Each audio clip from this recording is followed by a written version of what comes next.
Okay, in continuation with exercise let's continue the question number 6 में क्या बोले देखो, which of the following sets are null give reasons. Null का मतलब क्या हो गया, एम्प्टी सेट जिसमें कोई भी एलिमेंट ना हो। तो पहला क्वेश्चन क्या है देखो, set of prime numbers between 23 and 29। तो 23 एंड 29 के बीच में प्राइम नंबर है या नहीं है। तो अगर आप ठीक से देखो 23 के बाद नेक्स्ट नंबर क्या आ रहा है, 24 प्राइम नंबर नहीं है, 25 प्राइम नंबर नहीं है, 26 प्राइम नंबर नहीं है, 27 प्राइम नंबर नहीं है, 28 प्राइम नंबर नहीं है। इसका मतलब क्या है, 23 एंड 29 के बीच में कोई भी प्राइम नंबर नहीं है। क्या लिखा, रीज़न क्या है, no prime numbers between 23 and 29। तो 23 एंड 29 के बीच में कोई भी प्राइम नंबर नहीं है। इसका मतलब क्या है, कोई भी एलिमेंट नहीं है। तो कोई भी एलिमेंट नहीं है मतलब क्या बोल सकते हैं, so the set is null. तो ये जो कलेक्शन हो जाएगा क्या हो जाएगा, नल सेट हो जाएगा। ठीक है, नेक्स्ट नंबर हम लोग 3 पे आता है। इसमें क्या बोला गया, set of positive integers which satisfy the equation X square minus 10x plus 21 equals to 0। तो सेट ऑफ पॉजिटिव इंटीजर जो ये इक्वेशन को सेटिस्फाई करता है। ठीक है, तो अगर ये इक्वेशन को हम लोग कंसिडर करते हैं, इसको हम लोगों ने मिडिल टर्म फैक्टराइजेशन करने के बाद हम लोग को एक्स का दो वैल्यू मिला है, इधर एक्स इक्वल्स टू 7 और 3। All right. तो इसमें आप लोग देखो x7 ये एक पॉजिटिव इंटीजर है, x इक्वल टू 3 ये भी पॉजिटिव इंटीजर है। Therefore the above set is, तो इस सेट को हम लोग क्या बोल सकते हैं, इसको अगर हम लोग रोस्टर में लिखे तो क्या बोल सकते हैं, 3,7। राइट, इसमें दो एलिमेंट्स है, तो इसका मतलब क्या ये नल सेट है, क्या ये नल सेट है, ऑब्वियसली नॉट, बिकॉज इसमें दो एलिमेंट्स है, therefore not a null set. देखा ना, सिंपल क्वेश्चन है। फाइन, नेक्स्ट अभी देखो क्या बोला गया, which of the following sets are equal. तो आप लोग को बोलना है इसमें से कौन कौन सा सेट इक्वल है, आप लोग को ये आइडेंटिफाई करना है। तो सेट ए में क्या एलिमेंट है, 1 2 3। सेट बी में क्या है, 1 2 2 3। देखो दो बार 2 लिखना वो मीनिंगलेस है, हम लोग इसको एक ही बार कंसिडर कर सकते हैं। तो अल्टीमेटली बी में क्या एलिमेंट हो रहा है, 1 2 3 ही हो रहा है। राइट, सी में क्या है, सी हो रहा है आपका x such that x is an integer, x is greater than equals to 1 and less than equals to 3। तो 1 या 1 से बड़ा होगा, 3 या 3 से छोटा होगा। तो अल्टीमेटली आपका 1 के बाद नेक्स्ट इंटीजर क्या हो रहा है, 2 हो रहा है, नेक्स्ट क्या हो रहा है, 3 हो रहा है। सेट डी क्या हो रहा है, x such that x square minus 3x plus 2 equals 0। तो ये एक क्वाड्रेटिक इक्वेशन हो गया। तो पहले आप एक क्वाड्रेटिक इक्वेशन को सॉल्व करो, मिडिल टर्म मैंने किया, सॉल्व करने के बाद दो वैल्यू मिल रहा है, 1 मिल रहा है और क्या मिल रहा है, 2 मिल रहा है। तो इसको मैंने सेट पे लिख लिया 1,2।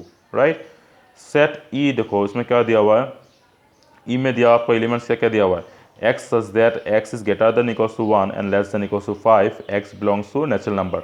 नेचुरल नंबर जो कि 1 से स्टार्ट होगा 5 तक पहुंचेगा। तो क्या क्या होगा, 1 2 3 4 5। All right, now set F हम लोग ऑलरेडी दिया हुआ है 1,2।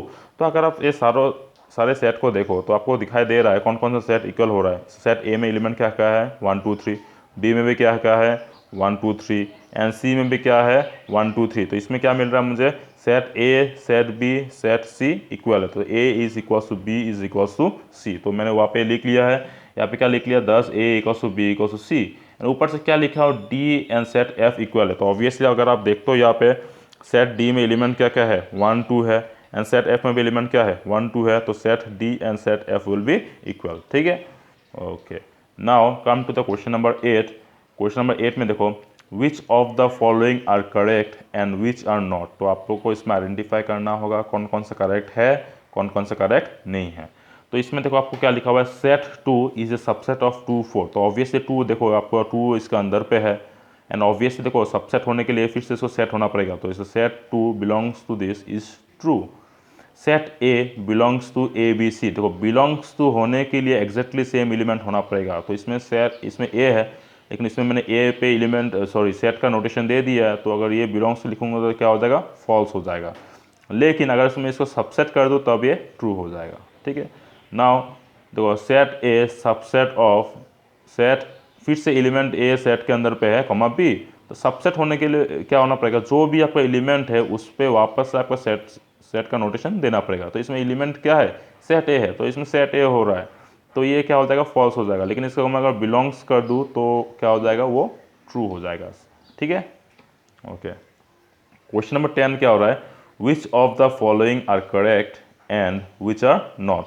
तो इसमें से कौन कौन सा करेक्ट है आपको बोलना है, एंड कौन कौन सा करेक्ट नहीं है वो भी आपको बोलना है। ठीक है, तो पहला क्या हो रहा है, every subset of a finite set is finite. तो ऑब्वियसली अगर आप फाइनाइट सेट पकड़ते हो, फाइनाइट सेट का मतलब क्या, जिसमें लिमिटेड नंबर ऑफ एलिमेंट्स है, तो उसका सबसेट जो होगा तो हमेशा वो क्या होगा, फाइनाइट ही होगा। तो ये स्टेटमेंट क्या है, ट्रू है। नेक्स्ट क्या बोल रहा है, every set has a proper subset. तो ये क्या हो जाएगा, फॉल्स हो जाएगा। तो क्या हर एक सेट का प्रॉपर सबसेट होता है? The answer is no, because 5, if I consider set 5, उसका कोई प्रॉपर सबसेट नहीं होता है। तो so the answer will be false. Okay, now question number 11 में क्या बोल रहा है, which of the following are singleton set. तो इसमें से आपको कौन कौन सा सिंगलटन सेट है तो आपको बोलना है। I hope you remember what is singleton set. Singleton set क्या था, जिस सेट में सिर्फ एक ही एलिमेंट हो उसको हम लोग बोलते हैं सिंगलटन सेट, राइट। जिस सेट में सिर्फ एक ही एलिमेंट हो उसको हम लोग क्या बोलते हैं, सिंगलटन सेट बोलते हैं, ठीक है। तो इसमें पहले देखो हम लोग का सेट एक दिया हुआ है, x such that x belongs to R and x square equals to x. क्या दिया हुआ है, x square equals to x दिया हुआ है। तो इसको हम लोग क्या लिख सकते हैं, x square equals to x. ये एक्स को हम लोगों ने लेफ्ट हैंड साइड में पुश कर दिया तो क्या बन जाएगा, x square minus x equals to 0। If I take x common, तो एक्स कॉमन लेने के बाद क्या होगा, x minus 1 equals to 0। So either x का वैल्यू क्या होगा, 0 होगा, और एक्स का वैल्यू क्या हो जाएगा, 1। तो इस सेट में क्या क्या एलिमेंट्स है, इस सेट में एलिमेंट्स है आइदर 0 एंड 1। तो 0 एंड 1 तो 2 एलिमेंट्स हो गया, राइट। 2 एलिमेंट्स होने के बाद क्या ये सिंगलटन सेट है, the answer will be no, therefore not a singleton set, right.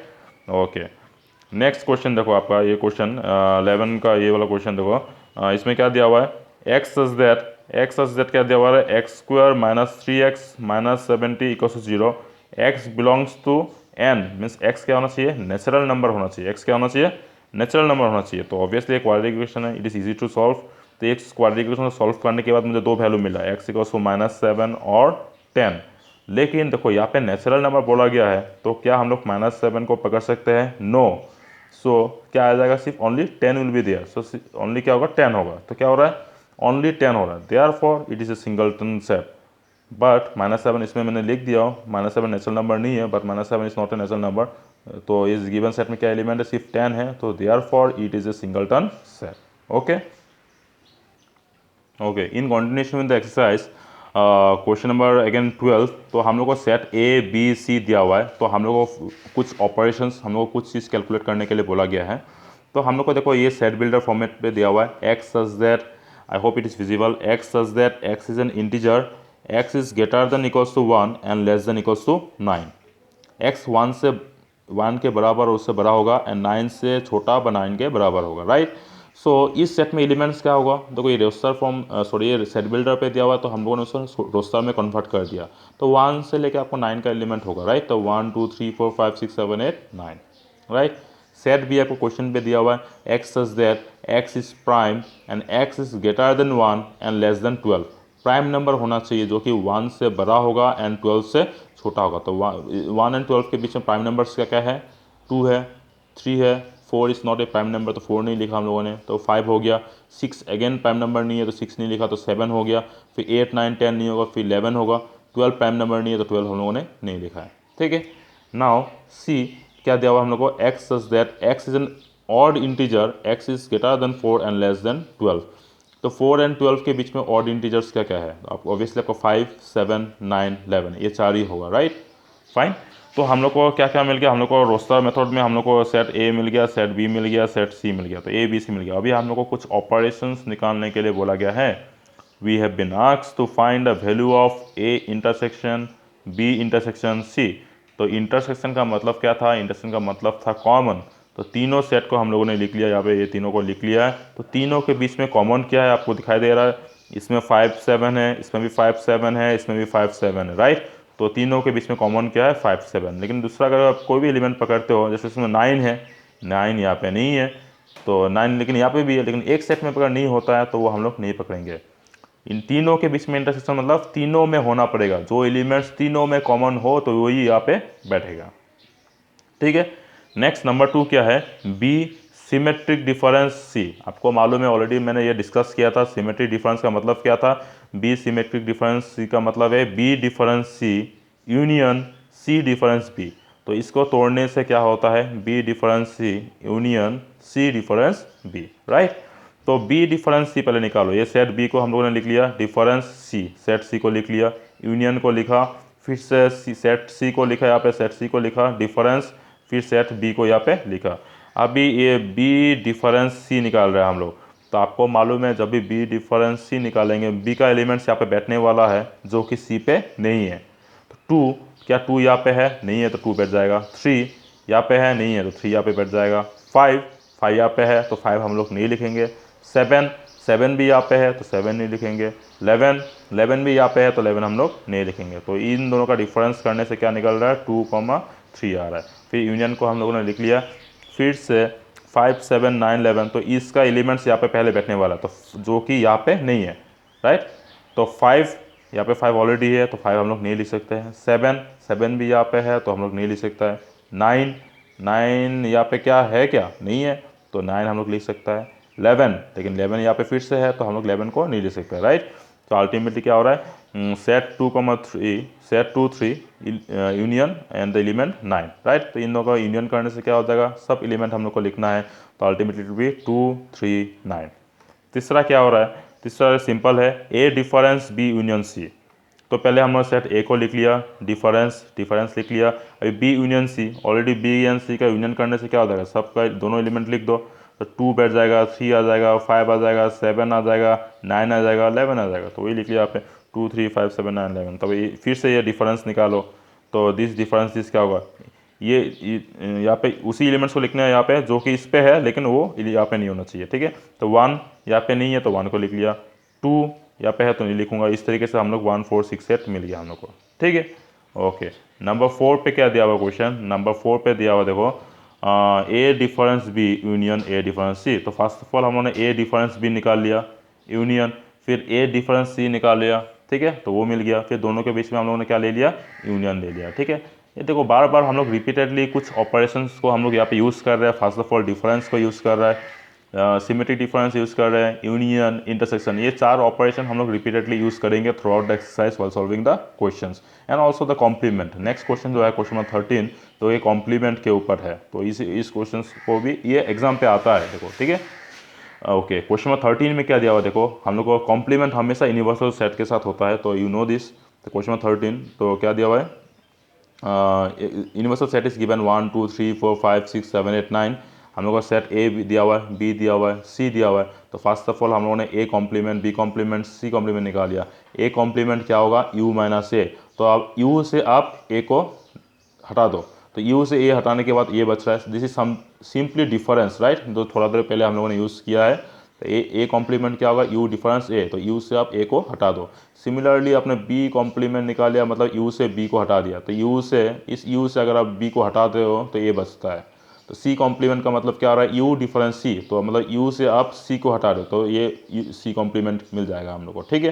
Finally हम लोग को क्वेश्चन में अभी बोल रहा है कुछ मतलब कैलकुलेट करने के लिए, जैसे A complement intersection, B complement difference, C complement, right. तो first of all A complement का वैल्यू हम लोग को मिल चुका है 2, 3, 5, 6, 9, तो हम लोगों ने यहाँ पे लिख लिया, इंटरसेक्शन लिख लिया। B complement difference, C complement, तो बी कॉम्प्लीमेंट का वैल्यू भी निकाल लिया 1, 2, 3, 5, 7, तो लिख लिया हम लोगों ने। डिफरेंस सी कॉम्प्लीमेंट क्या था? 1, 2, 6, 8, 9, तो 1, 2, 6, 8, 9 लिख लिया। तो ये इससे ये फिर से सब्ट्रैक्ट हो रहा है, ये सेट से ये सेट सब्ट्रैक्ट होने के बाद मतलब डिफरेंस निकालना है हम लोग को 3, 5, 7 मिल रहा है। ये सेट को हम लोग लिख लिया, तो दोनों के बीच में अभी इंटरसेक्शन ले रहे हैं। इंटरसेक्शन का मतलब क्या हो गया? दोनों के बीच में कॉमन क्या हो रहा है? तो यू कैन फाइंड द दोनों के बीच में सेट 3, 5, ये दो एलिमेंट्स कॉमन है। 3 यहाँ पे भी है, यहाँ पे भी है, यहाँ पे 5 है, यहाँ पे भी 5 है, तो कॉमन एलिमेंट्स क्या हो गया? 3, 5। सो यहाँ पे हम लोग को 3, 5 मिल गया, ठीक है। Okay fine. Now question number 14 क्या दिया हुआ है? देखो ये सिंपल क्वेश्चन है। क्वेश्चन नंबर 14 पे क्या हो रहा है? हम लोग को सेट ए दिया हुआ है, सेट बी दिया हुआ है, सेट सी दिया हुआ है। ये तीनों क्वेश्चन हम लोग को दिया हुआ है। हम लोग को प्रूफ करना है ये वाला चीज़, A union B intersection C equals to A union B intersection A union C. तो आप लोग देख सकते हो कौन सा प्रॉपर्टी है? डिस्ट्रीब्यूटिव प्रॉपर्टी है, ठीक है। तो हम लोग अभी यूज़ करेंगे, लेफ्ट हैंड साइड से स्टार्ट करते हैं। लेफ्ट हैंड साइड में क्या है? ए, तो पहले ए को लिख लिया, यूनियन बी इंटरसेक्शन सी, तो बी एंड सी के बीच में इंटरसेक्शन करने से कॉमन क्या है? कॉमन क्या आपको दिखाई दे रहा है? 4 है, दोनों में 4 है, दोनों में 6 कॉमन है, तो इसलिए 4, 6 बैठ गया। अभी दोनों का आप क्या लोगे? दोनों का आप क्या ले लोगे?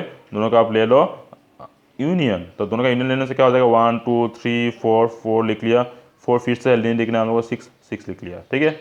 अभी राइट हैंड साइड पे आओ, राइट हैंड साइड पे पहले क्या हो रहा है आपका ए यूनियन बी, तो पहले मैंने ए यूनियन बी लिख लिया, तो ए एंड बी का यूनियन लेने से क्या हो जाएगा 1 आ जाएगा, 2 आ जाएगा, 3 आ जाएगा, 4 आ जाएगा, तो 4 आ गया, 6 आ गया, 8 आ गया, तो 1 2 3 4 6 8। फिर ए यूनियन सी हो रहा है, तो ए एंड सी का यूनियन करो, तो क्या हो जाएगा 1 2 3 4 5 6, तो 1 2 3 4 5 6। अभी दोनों के बीच में क्या है हम लोग का इंटरसेक्शन है, तो दोनों के बीच में इंटरसेक्शन लेने से क्या हो जाएगा, इन दोनों सेट के बीच में intersection means what is common, देख सकते हैं 1 2 3 4 दोनों में कॉमन है, तो 1 2 3 4 लिख लिया, 6 यहाँ पे है, 6 भी है, तो इसलिए अल्टीमेटली क्या हो गया 1 2 3 4 6। यहाँ पे भी हम लोग को क्या मिला था लेफ्ट हैंड साइड पे 1 2 3 4 6। So our left hand side is equal to right hand side, right, therefore hence proved. ठीक है।